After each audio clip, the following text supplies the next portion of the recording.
Honda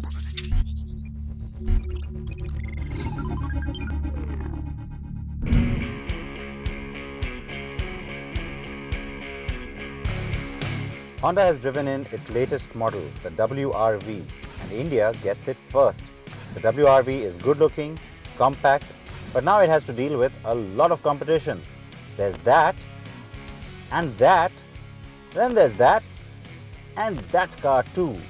And then there are the subcompact SUVs. But the one it really has to take on is this, the segment bestseller and crowd favorite.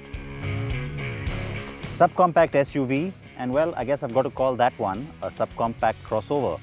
Apples, oranges. So why are we comparing them? Well, because you, the buyer, will do that if you're considering a car in this segment. Both cars do have certain similar attributes. Let's see which one ends up ahead.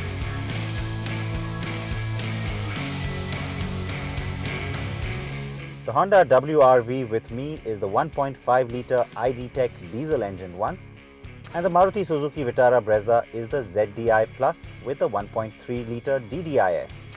Both are only available with a manual gearbox, though the WRV gets a 6-speed and it's a 5-speed on the Vitara Brezza. Both cars are sub 4 meter of course, though it's only just for the WRV. The WRV's wheelbase is also more generous by comparison at 2,555 millimeters. The Vitara Brezza has the upper hand when it comes to ground clearance, and that's where the SUV status starts to kick in. The Vitara Brezza is the typical SUV in its proportions and is very good looking. The dual-tone roof option is a big hit, and Maruti has done one better with the iCreate personalization program. The WRV though does manage to make a mark with great road presence, a high-rising hood, and some arguably good-looking muscle in the face and flanks. The similarity to the Jazz is well concealed even in its profile thanks to the generous and well-finished cladding. The tail lights are well designed and finished, and the standard daytime running LED lights are a nice touch. The WRV comes loaded with some high-end features like a sunroof, that's a segment first, a 7-inch touchscreen infotainment system called the DigiPad.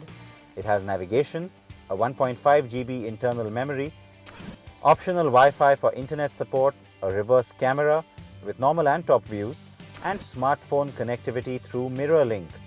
The diesel top spec also gets a start-stop button, smart key entry and cruise control.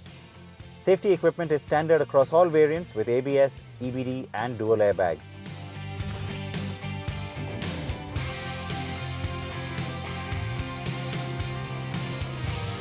The Vitara Brezza gets touchscreen infotainment with Apple CarPlay, keyless entry, an engine start-stop button, dual airbags in the top spec, but only a driver's side airbag is standard across variants, and even ABS and EBD are not standard. You can opt for the safety pack across all variants though.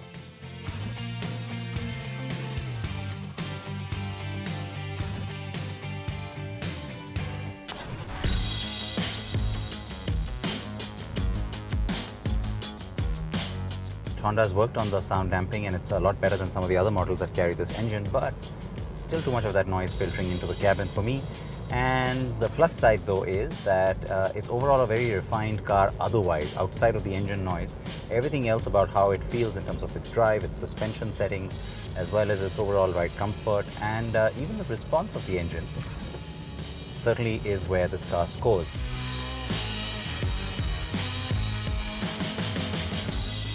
The WRV has been tuned for fuel efficiency, and that's where it loses out on a bit of punch right at the word go. Its 6-speed gearbox does come across as more refined though.